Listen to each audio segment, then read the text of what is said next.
everybody, this is Bonnie and I am here with card number 1 from my online class this month.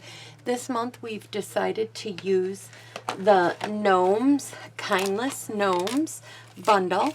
I've also brought in some other things like embossing folders and stuff like that you will need to add on to this, but in order to get my kit for free, all you had to do was order the Gnomes bundle. Okay, so let's get started. This is card number 1. Isn't it so cute and spooky? Ooh. Okay, so first thing we're going to do is we have an 11 by 4 1/4, and I am going to score this at 5 1/2. So I'm going to score it right here on my 5 1/2 inch. Oops, mark. Okay, and then put that off to the side. And then, I think I went off the track a little bit. There we go. Got it. I'm always used to doing the 4 1/4. There's my bone folder. Alrighty. Here we go. So we're going to set this aside. And then we have a piece of basic black in your kit. And so there's going to be this piece in your kit, which you have to fold in half, and then there's going to be this piece. And you're going to want to die cut this with the frames from the Aspen Tree dies. So this is in the Aspen Tree die set, and you need to die cut that out. This is a bundle. We did a card class on this, so I know most of my girls have this set. If you were to join, I could send you die cut stuff and stuff like that, but I can never send any stamping stuff. So just to let you know that. So anyways, I'm going to set that aside.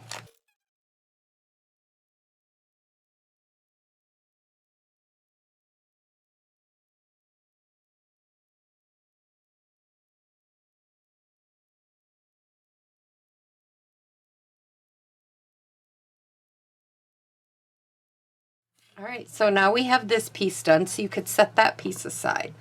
So now we're going to bring in our other pieces. This, you have 2 pieces that are exactly the same size of Whisper White. One is going to go on the inside of the card, and this one we are going to work with on the outside of the card. And then we have our stamp piece over here. So let's get started. I'm going to take, let's do the blending first, yeah. We need Pumpkin Pie and Daffodil Delight. You will need both of these colors, and you will need a blending brushes or whatever blending tools that you prefer to use. I'm going to be using the Stampin' Up! Blending brushes. Now, I'm going to add a little bit of ink to this, and then I am going to start off the page, and I'm going to swirl like this. It's okay if you get a little dark, because you do kind of want it darker. You want it darker at, you don't want it too light. This is one of those times, if you have a heavy hand, to use your heavy hand. And this process does take a few minutes, so, you know, I will definitely fast forward this.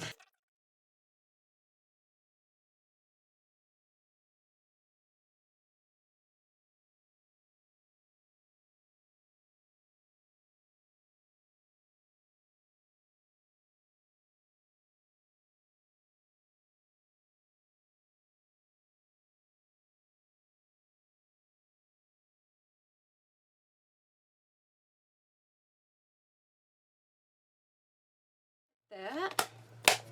I'm going to close these up so that I do not get any more ink anywhere that I don't need it. And now what we're going to do is we're going to bring this piece over, and we're going to put it on top just like that. So what we're going to do here is I'm going to take some of my snail, and I'm going to put a little bit on each corner like this, and then I take my liquid glue And I'm just going to dab a little bit here and there. You don't really need it everywhere. I feel like it will hold. This is really good. I do put some on the outside edges here, pretty around my snail, so that it does stick down around the corners and stuff like that really well. You don't want to. There we go. That's probably plenty enough. And then we're going to pick this up. Oops, good thing it fell that way. I'm going to pick it up and we're going to position this. Now just be careful because some of your glue may get on. It just fits on this paper too. Okay. And then you probably should have a, what do you call it? There, flip it over. A mat. What do you call those mats? Like the silicone mats. Wow. This, I am filming very early in the morning because this is the only time that I have, and it's a Sunday to top it all off, and I am just not with it at all. So then I'm going to put some Stampin' Dimensionals down on top of this.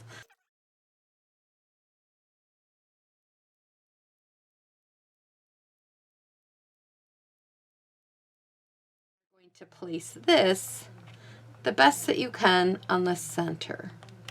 But before I press down, I just want to check the top. That looks good. Okay, so there we go. So we got that, and this goes in the inside, and you could stamp something in the inside from your gnomes if you want, or if you have other stamps that are a little more Halloween-y or spooky-ish, because I think this is a really cute card you could send to somebody for Halloween. So we just put that in the inside. So now we're going to bring in our stamped piece. Now if you do not own, let me get it down, I'll show you what I did for my original card. Now the original card is done with this little witch's hat. But because I can't send you stamped images, and I didn't know if everybody had this stamp set, I am sending you one of these cutouts that was, it's a DSP paper from maybe, let's say 3 years ago. Maybe 3 years ago, Halloween paper. I could be wrong, but I'm going to say about 3 years ago. And I still had some left. But if you have this stamp set, all you want to do is just stamp her hat, her little hat. So we're going to stamp her hat out like that. And then you want to stamp the gnome over here on this other side. So that's what you want to do. I think my little kitty is trying to get in my craft room. So if you hear a door moving or anything, it's just the kitty. So then you'd stamp him over there. Now, because I didn't know if you all had it, I got these little hats, and I sent you guys some. So I'm going to do this one with the little hat so you guys could see how it's done. But it's done the exact same thing. You're just going to color this one with blends. That's the only difference, okay? So the blends that I'm going to be using is, I used light and dark Orchard Oat Aces, and I used that on the brim of the hat and on his clothes, okay? And then I just used black for his hat because I'm not going to color this hat. I'm just explaining it to you. All right, so I'm going to use the dark on his clothing.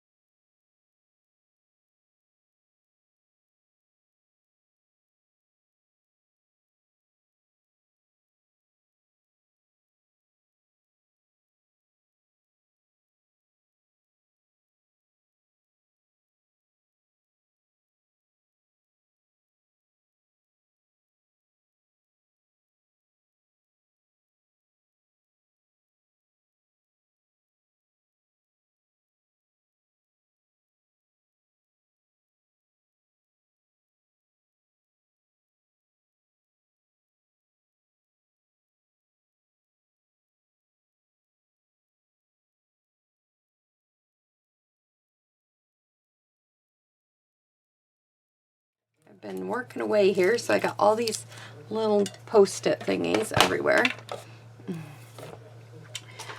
And we're bringing our platforms. Let's see here. Platform 1, platform 2, and another platform 2. And we're going to put this little guy right down on here. And we're going to hold him in place. And then run it through. Ooh, he moved. He moved. That would bother me. There we go. Let me take this other bigger piece and put him down there. There we go. Now we'll cut him out. Okay.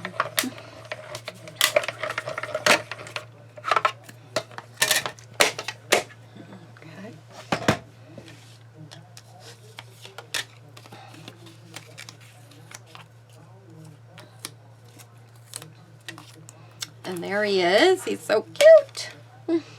Now, on my original one, if you notice, there's no white showing.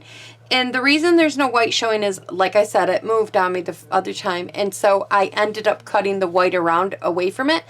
But if you don't care, you could leave it. Now, I'm going to leave it in this one because that's how I intended it to be the first time around. So we're just going to leave it. And now we're going to cut the hat off. And I'm going to cut up around this nose specifically. Okay, and I'm just going to cut across like that. Then I'm going to take my witch's hat and I'm going to kind of line up. I know it sounds weird, but I'm going to line up because I want my nose to be, I want my hat to be back over here like this. Maybe up a little bit higher. I'm going to take this over here. Okay, because you're going to cover all that up.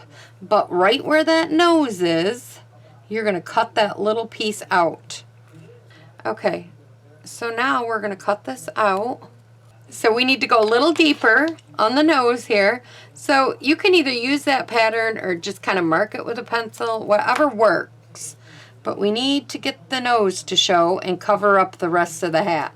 There we go. That's how we're going to do it with the paper. Okay. All right. Then we're going to attach that with glue.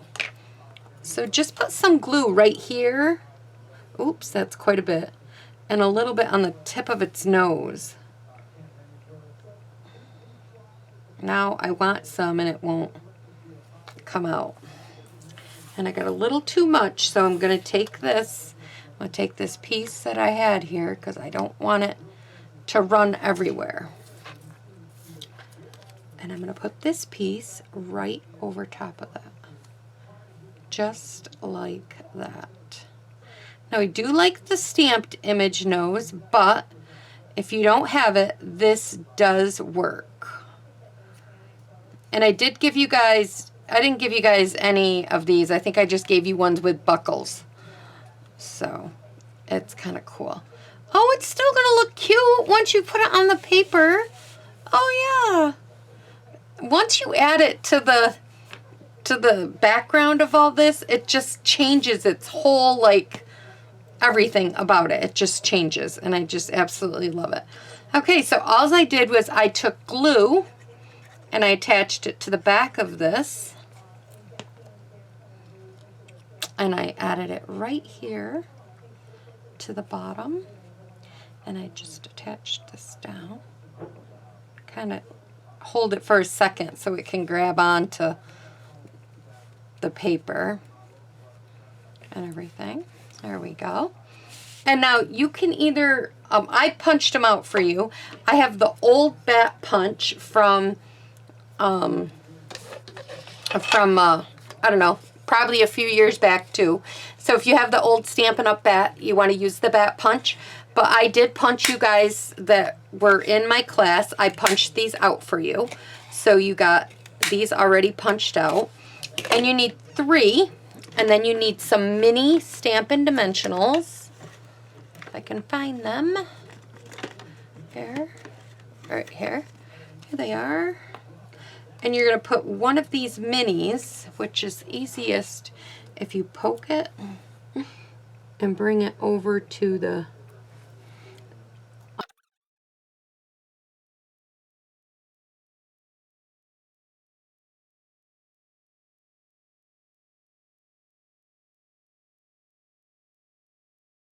like, comment, subscribe. I hope you survived this video of me being kind of all over the place, and I appreciate it if you stuck around that long. So, okay, thanks everybody. I'll talk to you later. Bye-bye. Be back with card number 2.